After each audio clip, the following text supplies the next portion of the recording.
जय हिंद, वंदे मातरम। दोस्तों, स्वागत करता हूं आप सभी का आपके अपने परिवार दीक्षित एजुकेशन अड्डा पर। दोस्तों, एक बार फिर हाजिर हो चुका हूं लेकर आप सभी के लिए मोस्ट इंपॉर्टेंट क्लास है। आज हो चुका है 14 अगस्त और एसएससी सीएचएसएल की परीक्षा की सारी शिफ्टों में आपसे क्या क्या सवाल पूछे गए और आने वाली शिफ्टों में अब आपको क्या पढ़कर जाना है, उसका एक सटीक एनालिसिस करेंगे इस क्लास के अंदर। दोस्तों, आज हमको बहुत ज़्यादा प्रश्न मिले हैं जो एसएससी की परीक्षाओं में आज पूछे गए हैं। हम सारे प्रश्नों को आज हम डिस्कस करने वाले हैं और बहुत ही महत्वपूर्ण इन्फॉर्मेशन लेकर आए हूं। अगर आप भविष्य में कोई सा भी एग्जाम देने वाले हैं, जरूर उस इन्फॉर्मेशन को सुनकर जाइएगा। आइए शुरू करते हैं आज की क्लास, देखते हैं अपने सारे महत्वपूर्ण सवाल है। दोस्तों, हमसे पहला सवाल पूछा गया था कि निम्नलिखित में से कौन सा राज्य प्रायद्वीपीय पठार के भाग में नहीं आता है। तो आपके ऑप्शन में पंजाब देके रखा था, यही आपका राइट आंसर हो जाएगा। इसको आप याद रखेंगे, अच्छा सवाल है। अब दोस्तों, पंजाब की बात आई है तो आपको याद होगा पंजाब के मुख्यमंत्री कौन है, भगवंत मान जी। और दोस्तों, पंजाब में विधानसभा कितनी सीटें हैं, 117 सीटें हैं। और इसको आप याद रखेंगे, एक विधायक एक पेंशन योजना, इसका संबंध कहां से है, पंजाब से है। और दोस्तों, यहां से आपसे क्या पूछा सकता है कि खेलो इंडिया यूनिवर्सिटी गेम्स जो कि उत्तर प्रदेश में संपन्न हुए हैं, इसमें दोस्तों पदक तालिका में पहले स्थान पे कौन रहा है, पंजाब। इतनी बातें आपको याद रखनी है। चलिए बढ़ते हैं नेक्स्ट क्वेश्चन की ओर। हमारा अगला क्वेश्चन पूछा गया कि 36वें राष्ट्रीय खेलों में सर्वश्रेष्ठ राज्य कौन बना था। दोस्तों, आपको याद होगा 36वें राष्ट्रीय खेलों का आयोजन कहां हुआ था, मध्य प्रदेश में हुआ था। और मध्य प्रदेश में भी कितने शहरों में हुआ था, 8 शहरों में हुआ था। हमने कई बार डिस्कस किया हुआ है। और दोस्तों, पदक तालिका में पहले स्थान पे कौन रहा था, माफ कीजिएगा दोस्तों, यहां पर 36वें राष्ट्रीय खेल पूछे गए, माफ कीजिएगा, यहाँ पर दोस्तों यूथ गेम नहीं, राष्ट्रीय खेल पूछे गए हैं। दोस्तों, 36वें राष्ट्रीय खेलों का आयोजन दोस्तों कहाँ पर हुआ था, तो दोस्तों आपको पता है गुजरात में हुआ था। कहाँ पर, गुजरात में हुआ था। और दोस्तों, पदक तालिका में पहले स्थान पे कौन था, सर्विसेज क्रिकेट कंट्रोल बोर्ड। कौन था, सर्विसेज क्रिकेट कंट्रोल बोर्ड। ये पदक तालिका में पहले स्थान पे रहा था। लेकिन दोस्तों, सर्वश्रेष्ठ राज्य आपसे पूछा गया था तो आपके ऑप्शन में महाराष्ट्र लेके रखा था, यही आपका राइट आंसर हो जाएगा। महाराष्ट्र ने कुल कितने पदक जीते थे, महाराष्ट्र ने कुल दोस्तों 140 पदक जीते थे। ये बात आपको याद रखनी है। 37वें राष्ट्रीय खेलों का आयोजन दोस्तों कहां पर होने वाला है, तो हमने कई बार डिस्कस किया हुआ है, ये दोस्तों गोवा में होगा। कहां पर, गोवा में होगा। और दोस्तों 38वें अगर आपसे पूछ ले तो आपको याद रखना ये उत्तराखंड में होंगे। ये कुछ सवाल हैं जो आपको याद रखने हैं। चलिए बढ़ते हैं नेक्स्ट क्वेश्चन की ओर। अगला क्वेश्चन पूछा गया था कि हमसे आधुनिक आवर्त सारणी में परमाणु क्रमांक 113 वाले तत्वों को क्या कहते हैं। तो आपके ऑप्शन में नियोनियम लिख के रखा था, यही आपका राइट आंसर हो जाएगा। इसको आप ध्यान में रखेंगे। तो दोस्तों, नियोनियम आपका बिल्कुल सही जवाब होगा, इसको आप ध्यान में रखें। अब दोस्तों, आपको कमेंट करके बताना है नोबल गैसें, इनको दोस्तों कौन से दोस्तों आवर्त कौन से समूह में रखा गया। तो आपको दोस्तों मैंने नोट कराया था, इनको दोस्तों 18 नंबर के समूह में रखा गया है। ये बात आपको ध्यान में रखनी है, बहुत ही अच्छे सवाल हैं, इनको आप ध्यान में रखें। चलिए बढ़ते हैं नेक्स्ट क्वेश्चन की ओर। हमारा नेक्स्ट क्वेश्चन पूछा गया था कि नंदिनी अस्थाना को वर्ष 2023 में कला के क्षेत्र में पद्मश्री पुरस्कार मिला, यानी कि कौन सी कला के क्षेत्र में। तो आपके ऑप्शन में दोस्तों नृत्य शैली देके रखा था, यही आपका बिल्कुल सही जवाब हो जाएगा। इसको आप ध्यान में रखें। मैंने आपसे दोस्तों क्या कहा था, अब आपसे डायरेक्ट नहीं पूछ रहा कि कौन किससे संबंधित है, अब आपसे दोस्तों एसएससी थोड़ा डीप जाकर पूछ रहा है, यानी कि दोस्तों किसको पुरस्कार मिला है किसको नहीं। कुछ इस टाइप के सवाल आपसे पूछे जा रहे हैं। चलिए बढ़ते हैं नेक्स्ट क्वेश्चन की ओर।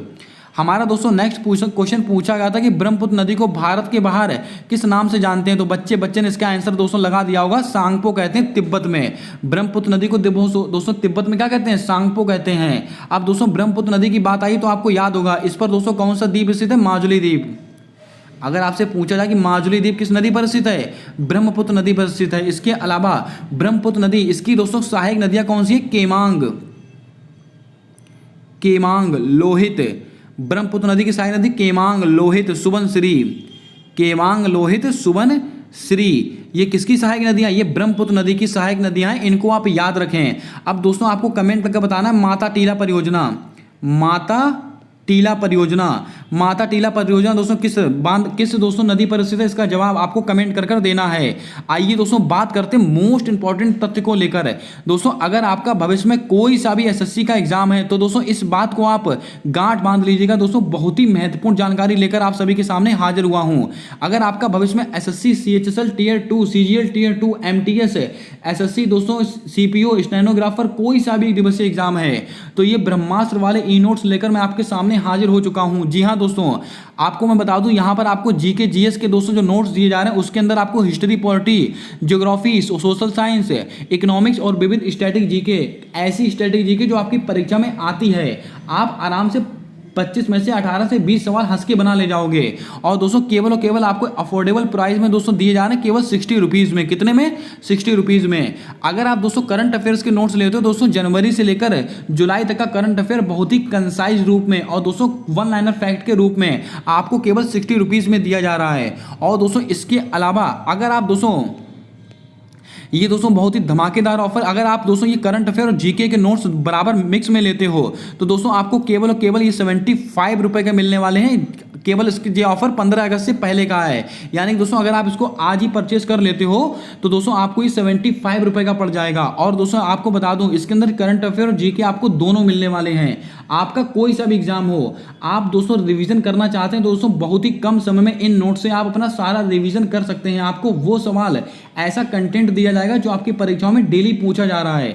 आई होप दोस्तों आपको मेरी बात समझ में आई होगी। अगर आपको दोस्तों इसको परचेस करना है तो दोस्तों उसका लिंक मैंने कम्युनिटी पोस्ट में और दोस्तों आपका कमेंट बॉक्स में, डिस्क्रिप्शन बॉक्स में पोस्ट करके रखा हुआ है, वहां से आप दोस्तों इसको विजिट कर परचेस कर सकते हैं। आइए चलते हैं नेक्स्ट क्वेश्चन की ओर। दोस्तों हमारा अगला नेक्स्ट क्वेश्चन हमसे पूछा गया कि कोशिका का डाकघर किसे कहते हैं। दोस्तों कोशिका का दोस्तों power house of the cell किसको कहते हैं? माइटोकॉन्ड्रिया को। लेकिन दोस्तों कोशिका का डाकघर किसे कहते हैं? गोल्जी काय को। तो आपके ऑप्शन में गोल्जी काय था, यही आपका बिल्कुल सही जवाब होगा। अगर आपसे क्वेश्चन पूछ लिया जाता है कि गोल्जी काय की खोज किसने की थी? Camillo Golgi. किसने? Camillo Golgi. इन्होंने दोस्तों गोल्जी काय की खोज की थी, ये बात आपको याद रखनी है। अब दोस्तों अगर कोशिका का power house of the cell यानी कोशिका का दोस्तों विद्युत गृह किसको कहते हैं? माइटोकॉन्ड्रिया को कहते हैं। माइटोकॉन्ड्रिया की खोज किसने की थी? अल्टमैन ने की थी। किसने की थी? अल्टमैन ने की थी। और दोस्तों आपको याद होगा कोशिका की खोज कब हुई थी? सन 1665 ईस्वी में हुई थी। और किसने की थी? Robert Hooke. कोशिका के अध्ययन को क्या कहते हैं? साइटोलॉजी। इस बात को आप याद रखें। चलिए बढ़ते हैं नेक्स्ट क्वेश्चन की ओर। अगला क्वेश्चन हमसे पूछा गया था कि ओबीसी से संबंधित संविधान संशोधन कौन सा है। तो बच्चे को पता है ओबीसी से संबंधित संविधान संशोधन कौन सा? 102वां संविधान संशोधन। आपके ऑप्शन में 102वां संविधान संशोधन देके रखा था, यही आपका राइट आंसर होगा। आइए दोस्तों कुछ महत्वपूर्ण संविधान संशोधन मैं आपको और नोट कराता हूं। अगर आपसे पूछ लिया था 101वां संविधान संशोधन है, ये किससे संबंधित है? जीएसटी से संबंधित है, गुड्स एंड सर्विस टैक्स। और जीएसटी दोस्तों कैसा कर है? ये अप्रत्यक्ष कर है, इसको आप ध्यान में रखें। अगर आपसे दोस्तों जीएसटी का अगर अनुच्छेद पूछ लिया जाता है 246A, अगर आपसे पूछा जाता है कि जीएसटी से संबंधित आर्टिकल कौन सा है? Article number 246A। लेकिन अगर आपसे पूछ लिया जाता है कि जीएसटी काउंसिल से संबंधित आर्टिकल कौन सा है? 279A। ये दोनों बातें आपको याद रखनी, परीक्षा में कोई सा भी सवाल बन सकता है। और जीएसटी दोस्तों पूरे भारत में कब लागू हुई थी? 1 जुलाई 2017 को। किस समिति की सिफारिश पर? विजय केलकर समिति की सिफारिश पर। आपको याद होगा 99वां संविधान संशोधन है। ये क्यों महत्वपूर्ण है दोस्तों? एकमात्र संविधान संशोधन है जिसको दोस्तों सुप्रीम कोर्ट ने गैर संवैधानिक करार दिया, इसीलिए हमारे लिए महत्वपूर्ण है। 103वां संविधान संशोधन आपको दोस्तों याद होगा ईडब्ल्यूएस से संबंधित यानी कि इकोनॉमिकल वीकर सेक्शन से संबंधित है। आर्थिक रूप से जो पिछड़े वर्ग के लोग हैं उनको 10% का आरक्षण। कौन से दोस्तों संविधान संशोधन में? 103वें संविधान संशोधन है। 104वां संविधान संशोधन किससे संबंधित है? SC ST से संबंधित है। ये बातें भी आपको ध्यान में रखनी, आने वाली शिफ्टों में आपसे सवाल बन सकता है। आइए चलते हैं नेक्स्ट क्वेश्चन की ओर। अगर दोस्तों आपने क्लास को लाइक ना किया हो तो क्लास को लाइक कर दें, चैनल पर नए हो तो चैनल को सब्सक्राइब कर बेल वाला आइकन ध्यान से दबा लें ताकि आने वाली क्लासेस के अपडेट्स आप तक आसानी से पहुंचते रहें। दोस्तों हमारा अगला सवाल पूछा गया है कि UEFA चैंपियनशिप, माफ कीजिएगा दोस्तों यहाँ पर थोड़ा सा टाइपिंग एरर है, इसको आप ठीक कर लेंगे। UEFA चैंपियनशिप क्या है दोस्तों? चैंपियनशिप। UEFA चैंपियनशिप खेलने वाली पहली भारतीय महिला कौन बनी है? मनीषा कल्याण। आपके ऑप्शन में मनीषा कल्याण देके रखा था, यही आपका राइट आंसर होगा। और यहां से दोस्तों आपसे एक डायमेंशन से सवाल और बन सकता है। आपसे अगर पूछा जाता है कि पहली भारतीय महिला फुटबॉलर ऑफ द ईयर कौन चुनी गई? मनीषा कल्याण। लेकिन अगर आपसे यहीं से पूछ लिया जाता है कि पहली महिला बैडमिंटन ऑफ द ईयर कौन चुनेगी? मनीषा रामदास। ये सवाल बहुत ही कंफ्यूज करने वाला होगा। मनीषा रामदास। अगर आपसे महिला बैडमिंटन ऑफ द ईयर पूछे तो मनीषा रामदास आपको लगाना है आंसर। अगर महिला फुटबॉलर ऑफ द ईयर पूछे तो आपको मनीषा कल्याण लगाना है। इसको आप याद रखें, अच्छा सवाल है। चलिए बढ़ते हैं नेक्स्ट क्वेश्चन की ओर। हमारा अगला क्वेश्चन पूछा गया कि नरेगा का नाम बदलकर मनरेगा कब किया गया। तो आपको सबको पता है नरेगा का अधिनियम कब का है? वर्ष 2005 का है। कब का है? वर्ष 2005 का है। इसको लागू कब किया गया था? 2 फरवरी 2006 को दोस्तों इसको लागू किया गया था। और दोस्तों इसका नाम बदलकर मनरेगा कब किया गया था? तो आपको याद होगा 2 अक्टूबर 2009। इसको आप ध्यान में रखें। और दोस्तों मनरेगा के तहत कितनों दिनों का रोजगार दिया था? 100 दिनों का रोजगार दिया जाता है। ये सब बातें आपको पता होंगी, कई बार डिस्कस किया है हमने। आइए चलते हैं नेक्स्ट क्वेश्चन की ओर। हमारा अगला क्वेश्चन पूछा गया कि 2011 की जनगणना के अनुसार सबसे अधिक शहरी जनसंख्या प्रतिशत किस राज्य में है? तो दोस्तों आपके ऑप्शन में गोवा देके रखा था, यही आपका राइट आंसर होगा। इसको आप ध्यान में रखें। दोस्तों मैंने कल क्लास अपलोड की थी, उसके अंदर मैंने आपको दोस्तों जो भी महत्वपूर्ण दोस्तों लोक नृत्य हैं और दो भी महत्वपूर्ण जनसंख्या से सवाल बन सकते हैं सारे नोट कराए थे। उन दोनों दोस्तों सवालों से 3 से 4 सवाल आज की शिफ्टों में आपसे पूछे गए। अगर आपने कल वाली क्लास ना देखी हो तो कल वाली क्लास जरूर देख कर जाए, आपको बहुत फायदा मिलने वाला है उस क्लास से। आइए चलते हैं नेक्स्ट क्वेश्चन की ओर। अगला क्वेश्चन पूछा गया कि पंडित बिरजू महाराज का वास्तविक नाम क्या है? पंडित बृजमोहन मिश्रा। दोस्तों आप देख सकते हैं किस तरीके से सवाल पूछे जा रहे हैं आपकी परीक्षा में। अब दोस्तों उसने उपनाम पूछना शुरू कर दिया है, तो आपकी जिम्मेदारी बनती है जो भी महत्वपूर्ण दोस्तों जो वाद्य यंत्र वादक हैं उनके दोस्तों आप नाम, वास्तविक नाम पढ़कर जाएं। एक ना एक सवाल दोस्तों आपको पक्का मिलने वाला है। पंडित बिरजू महाराज का संबंध किससे? ये दोस्तों कथक से संबंधित है, आप सबको पता होगा। इनका दोस्तों वास्तविक नाम क्या है? पंडित बृजमोहन मिश्रा। आपके ऑप्शन में देके रखा था, यही आपका राइट आंसर होगा। अगले सवाल की अगर हम बात करें तो दोस्तों अगला सवाल पूछा गया था 0 से 14 वर्ष के बच्चों के लिए खिलाने पिलाने का पढ़ाने का अधिकार किस अनुच्छेद में वर्णित है? दोस्तों आपको ऑप्शन में 45, 46, 47, 48 देके रखा था, यही आपके राइट आंसर होंगे। अनुच्छेद 45, अनुच्छेद 46, अनुच्छेद 47, अनुच्छेद 48 ये आपको ध्यान में रखने अच्छे सवाल हैं। अगर आपसे क्वेश्चन पूछ लिया था पंचायत का उल्लेख कौन से आर्टिकल में? Article number 40। समान नागरिक संहिता आर्टिकल नंबर 44। और दोस्तों कार्यपालिका और न्यायपालिका का पृथक आर्टिकल नंबर 50। अंतरराष्ट्रीय शांति आर्टिकल नंबर 51। मौलिक कर्तव्य आर्टिकल नंबर 51A। ये सब बातें भी आपको ध्यान में रखनी है, अच्छे सवाल हैं। चलिए बढ़ते हैं नेक्स्ट क्वेश्चन की ओर। अमजद अली खान का संबंध किस वाद्य यंत्र से है? तो बच्चे को पता है, ये सरोद वादक से संबंधित हैं। मैंने आपको कई बार नोट भी करा है, अमजद अली खान, अली अकबर खान, अलाउद्दीन खान, विश्वजीत राय चौधरी, ये 4 नाम मैंने आपको आज सुबह वाली भी क्लास में नोट कराए थे और आज आपसे परीक्षा में हूबहू पूछे गए हैं। आइए चलते हैं नेक्स्ट क्वेश्चन की ओर। दोस्तों सबसे कम लिंगानुपात किस राज्य का है? दोस्तों ये भी हमने कल डिस्कस किया था, ये दोस्तों हरियाणा का है। और सबसे अधिक लिंगानुपात कहाँ का है? तो आपको मैंने बताया था केरल का है। सबसे कम कहाँ का है? हरियाणा का है। अगर आपसे पूछ लिया था कि सबसे अधिक जनसंख्या घनत्व कहाँ का है? बिहार का। कहाँ का है? बिहार का। सबसे कम जनसंख्या घनत्व कहाँ का है? अरुणाचल प्रदेश का। लेकिन अगर आपसे यही पूछ लिया जाता कि 2011 की जनगणना के अनुसार सबसे अधिक जनसंख्या घनत्व किस केंद्र शासित प्रदेश का यानी कि यूटी का है, तो आपके ऑप्शन में दिल्ली रख के रखा होगा, यही आपको आंसर लगाकर आना है। आई होप दोस्तों आप समझ गए होंगे। क्लास को अपने दोस्तों तक जरूर शेयर कर दें जिसका भी एग्जाम अभी बाकी है। 100% आपकी परीक्षा में आज की क्लास से आपको 1 से 2 सवाल जरूर देखने को मिलेंगे। आइए चलते हैं नेक्स्ट क्वेश्चन की ओर। दोस्तों हमारा अगला क्वेश्चन पूछा गया कि भारत में सर्वाधिक लिंगानुपात किस राज्य का है? तो दोस्तों आपके ऑप्शन में दोस्तों केरल देके रखा था। और सबसे कम लिंगानुपात कहाँ का है? हरियाणा का। ये दोनों सवाल दोस्तों दूसरी तीसरी शिफ्ट में आपसे पूछे गए हैं। पाल वंश के शासकों ने सर्वप्रथम कौन सी यूनिवर्सिटी बनाई थी? तो आपके ऑप्शन में विक्रमशिला देके रखा था, यही आपका राइट आंसर हो जाएगा। चलिए बढ़ते हैं नेक्स्ट क्वेश्चन की ओर। एक क्वेश्चन आपसे पूछा गया था कि जय लक्ष्मी ईश्वर का संबंध किस शास्त्रीय नृत्य से है? आप देख रहे हैं दोस्तों कितना डीप जाकर सवाल आपसे पूछ रहा है। जय लक्ष्मी ईश्वर का संबंध किस शास्त्रीय नृत्य से है? तो आपके ऑप्शन में भरतनाट्यम देके रखा था, यही आपका बिल्कुल सही जवाब होगा। आइए चलते हैं नेक्स्ट क्वेश्चन की ओर। अगला क्वेश्चन पूछा गया था कि टेबल टेनिस की लंबाई कितनी होती है? तो आपके ऑप्शन में दोस्तों अगर आपको 2.74 मीटर देके रखा था तो आपका आंसर ये वाला सही हो जाएगा। अगर आपको 274 सेंटीमीटर देके रखा था तो आपका ये आंसर सही हो जाएगा। इसको आप ध्यान में रखें। अब जल्दी से कमेंट करके बताएं फुटबॉल में दोस्तों खिलाड़ियों की संख्या कितनी होती है? इसका जवाब आपको कमेंट कर बताना है। चलिए बढ़ते हैं नेक्स्ट क्वेश्चन की ओर।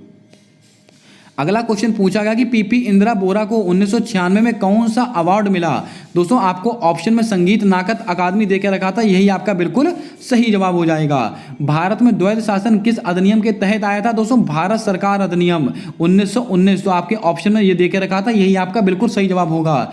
अगर दोस्तों आपसे पूछ जाता है दोस्तों डुअल शासन प्रणाली किसके द्वारा लागू की गई थी? ये दोनों सवाल अलग हैं। द्वैध शासन अधिनियम कब का है? 1919 का है, भारत सरकार। और डुअल शासन प्रणाली किसके द्वारा लागू की गई थी? तो आपको याद होगा कैनिंग के द्वारा। और दोस्तों समाप्त किसके द्वारा की गई थी? माफ कीजिएगा दोस्तों, डुअल सिस्टम दोस्तों किसके द्वारा शुरू किया गया था? Robert Clive. लेकिन दोस्तों समाप्त किसके द्वारा किया गया था? तो आपको दोस्तों मैंने नोट कराया था वॉरेन हेस्टिंग। ये दोनों सवाल भी आपको ध्यान में रखने हैं। चलिए बढ़ते हैं नेक्स्ट क्वेश्चन की ओर। एक सवाल आपसे पूछा गया था कि अंटार्कटिका विधायक किस मंत्रालय के अंतर्गत आता है? आई थिंक ये सवाल दोस्तों आपका एमटीएस में भी पूछा गया है, सीजीएल में भी पूछा गया है और फिर से दोस्तों आपसे सीएचएसएल में पूछ लिया गया है। पृथ्वी एवं विज्ञान मंत्रालय आपके ऑप्शन में देके रखा था, यही आपका बिल्कुल सही जवाब होगा। अगले क्वेश्चन की अगर हम बात करें तो पद्यानी डांस का संबंध किस राज्य से है? तो आपके ऑप्शन में केरल देके रखा था, केरल बिल्कुल आपका सही जवाब होगा। अब दोस्तों केरल की बात आई तो आपको याद होगा यहां पर क्या मनाते हैं? अट्टूकल पोंगल। क्या मनाते हैं? अट्टूकल पोंगल। अगर अट्टूकल पोंगल लिख के आए तो आंसर केरल लगा के आना है, अगर पोंगल लिख के आ जाए तो आंसर तमिलनाडु होगा। और केरल की भाषा कौन सी है? मलयालम। और ओणम दोस्तों कहाँ का त्योहार है? मलयालम।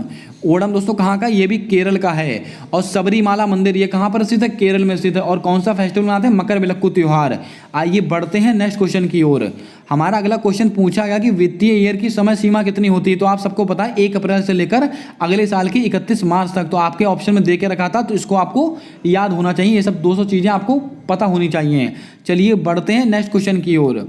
अगला क्वेश्चन पूछा गया कि बिस्मिल्लाह खान का संबंध किस वाद्य यंत्र से है? तो सबको पता है बिस्मिल्लाह खान का संबंध किससे है? ये दोस्तों शहनाई वादक हैं। आपके ऑप्शन में शहनाई वादक देके रखा था, ये आपका बिल्कुल सही जवाब होगा। जाकिर हुसैन का संबंध किससे है? जाकिर हुसैन अल्लाह रखा, इनका संबंध है तबला वादक। और 2023 के अंदर इनको पद्म विभूषण पुरस्कार मिला है जाकिर हुसैन को। ये बात भी आपको ध्यान में रखनी है। चलिए बढ़ते हैं नेक्स्ट क्वेश्चन की ओर। संस्कृति विरासत परंपरा की रक्षा करना किस मंत्रालय के अंतर्गत आता है? तो आपके ऑप्शन में संस्कृति मंत्रालय देके रखा था, यही आपका बिल्कुल राइट आंसर हो जाएगा। इसको आप ध्यान में रखेंगे। आइए चलते हैं नेक्स्ट क्वेश्चन की ओर। अगला क्वेश्चन हमसे पूछा गया है कि बल का विमीय सूत्र क्या होता है? दोस्तों बल का विमीय सूत्र क्या होता है? तो दोस्तों आपके ऑप्शन में MLT की पावर -2, MLT इसकी पावर दोस्तों -2 ये दे के रखा था, यही आपका बिल्कुल सही जवाब होगा। अगर आपसे बल का सूत्र पूछ रहा था F बराबर ma, ये दोस्तों बल का सूत्र होता है, इसको आप ध्यान में रखेंगे। चलिए बढ़ते हैं नेक्स्ट क्वेश्चन की ओर। एक क्वेश्चन पूछा गया था थियोसॉफिकल सोसाइटी की स्थापना किसके द्वारा की गई थी? ये दोस्तों थियोसॉफिकल सोसाइटी इसकी स्थापना कब हुई थी? ये सवाल हमने डिस्कस किया था। किसने की थी? ये सवाल हमने डिस्कस नहीं किया था, लेकिन दोस्तों आज सवाल आपसे पूछ लिया गया है। थियोसॉफिकल सोसाइटी इसकी स्थापना तो किसके द्वारा की गई थी? हेलेना ब्लावत्स्की और दोस्तों कर्नल अल्काट आपके ऑप्शन में देके रखे थे, यही आपका बिल्कुल सही जवाब होगा। और कब की थी? 1875। दोस्तों आपको याद होगा 1875 में एक चीज और हुई थी, आपको याद होगा आर्य समाज की स्थापना। आर्य समाज की स्थापना कब हुई थी? 1875 में। किसने की थी? स्वामी दयानंद सरस्वती। याद कीजिएगा दोस्तों 1867 इसको क्या हुआ था? प्रार्थना समाज की स्थापना किसने की थी? आत्माराम पांडुरंग। 1828 इसको क्या हुआ था? इसको हुआ था ब्रह्म समाज की स्थापना किसने की थी? राजा राम मोहन राय। 1873 इसको क्या हुआ था? सत्यशोधक समाज, इसकी स्थापना किसने की थी? महात्मा ज्योतिबा फुले। 1897 इसको क्या हुआ था? रामकृष्ण मिशन की स्थापना हुई थी, किसने की थी? स्वामी विवेकानंद। और 1815 इसको क्या हुआ था? आत्मीय सभा की स्थापना हुई थी, किसने की थी? राजा राम मोहन राय। ये सब सवाल आपको याद रखने, 1 नंबर के सवाल हैं, अच्छे लेवल के सवाल हैं। दोस्तों क्लास को अपने दोस्तों तक जरूर शेयर कर दें जिसका भी एग्जाम बाकी है। और क्लास पर अगर नए हो तो क्लास को लाइक करके चैनल को सब्सक्राइब कर बेल वाला आइकन ध्यान से दबा लें, ताकि आने वाली क्लासेस के अपडेट्स आप तक आसानी से पहुंचते रहें। बढ़ते हैं अपने अगले क्वेश्चन की ओर। दोस्तों हमारा अगला क्वेश्चन हमसे पूछा गया है कि शक्ति योजना किस राज्य में प्रारंभ की गई थी? दोस्तों आपको याद रखना है शक्ति योजना प्रारंभ की गई थी आपके कर्नाटक में। कमेंट करके बताएं क्या यह सवाल आपकी परीक्षा में आया था कि नहीं आया था। आइए चलते हैं नेक्स्ट क्वेश्चन की ओर।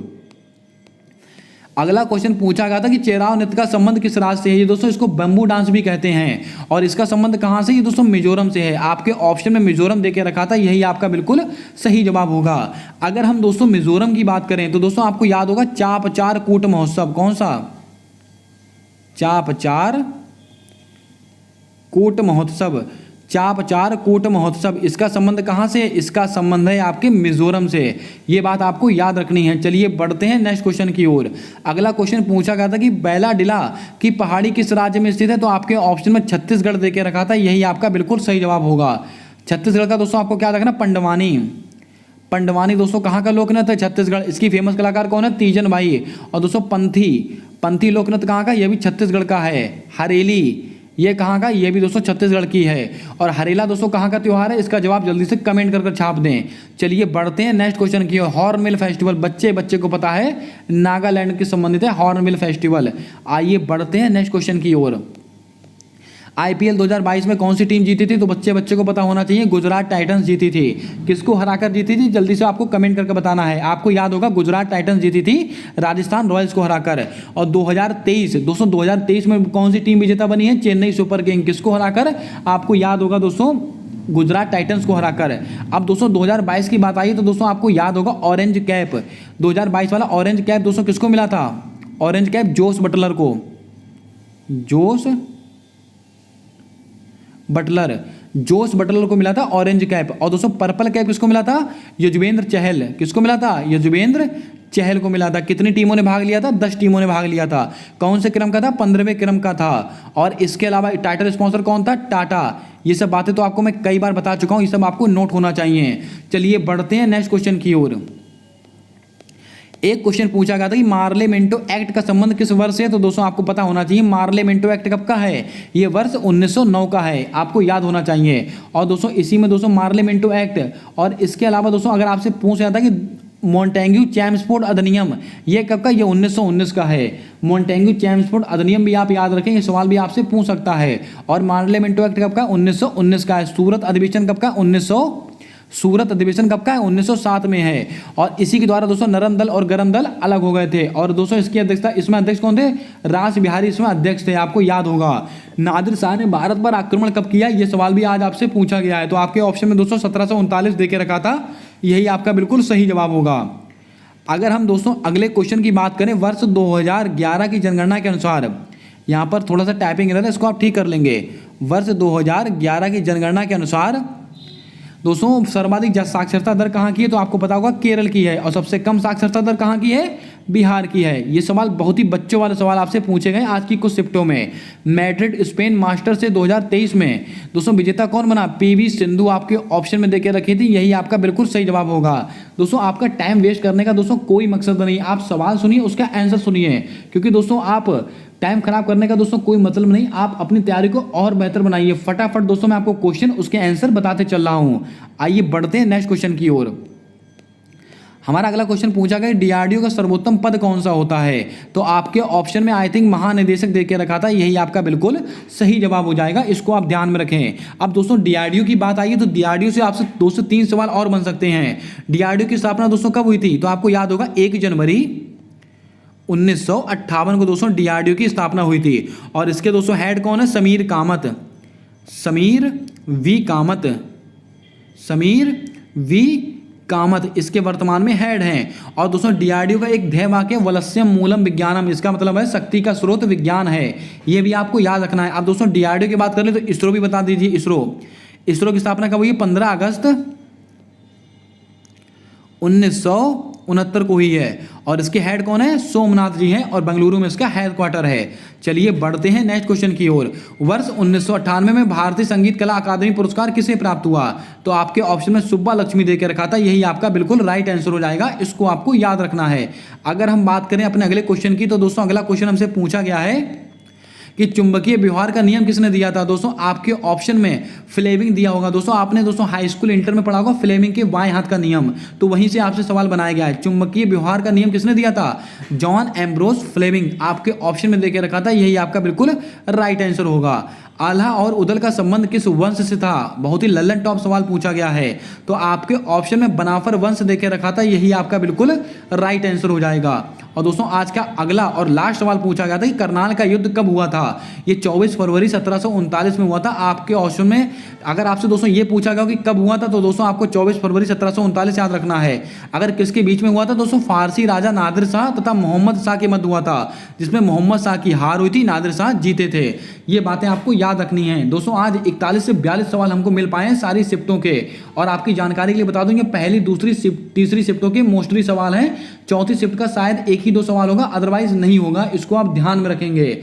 दोस्तों कैसी लगी आज की क्लास, कैसा लगा आज का कंटेंट।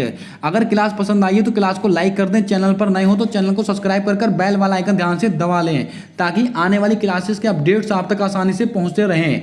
अगर आपको इसका पीडीएफ चाहिए तो आप हमारे टेलीग्राम चैनल को ज्वाइन कर सकते हैं, उसका लिंक मैंने कम्युनिटी पोस्ट में पोस्ट करके रखा हुआ है। इसके अलावा जो दोस्तों मैंने आपको ई नोट्स बताए हैं उनको दोस्तों आप जरूर विजिट करें। आपको बहुत ही अफोर्डेबल प्राइस पर ऐसा कंटेंट दिया जा रहा है जो दोस्तों आपकी परीक्षा के लिए निर्णायक साबित होगा। आप दोस्तों सोचते होंगे स्टैटिक जीके की तैयारी कैसे हो सकती है, तो दोस्तों बहुत ही कम समय में अगर आपको अपना रिवीजन करना है तो उन ई नोट्स के माध्यम से आप दोस्तों वन लाइनर फैक्ट के रूप में उनका रिवीजन कर सकते हैं और 25 में से 15 से 16 सवाल आप आसानी से बना ले जाएंगे उन ई नोट्स के माध्यम से। आपको अगर पसंद आए तो दोस्तों जरूर विजिट कीजिएगा। मिलते हैं आने वाली अगली क्लास के अंदर, तब तक के लिए जय हिंद जय भारत दोस्तों। और दोस्तों आपको दोस्तों एडवांस में स्वतंत्रता दिवस की हार्दिक शुभकामनाएं। ऐसी मेरी दोस्तों प्रार्थना है, ऐसी मेरी दोस्तों आप लोगों के लिए दुआ है कि आप सबका दोस्तों जल्द से जल्द जहां आप चाहते हैं वहां पर आपको सफलता मिल जाए। मिलते हैं नेक्स्ट क्लास में, तब तक के लिए जय हिंद जय भारत दोस्तों।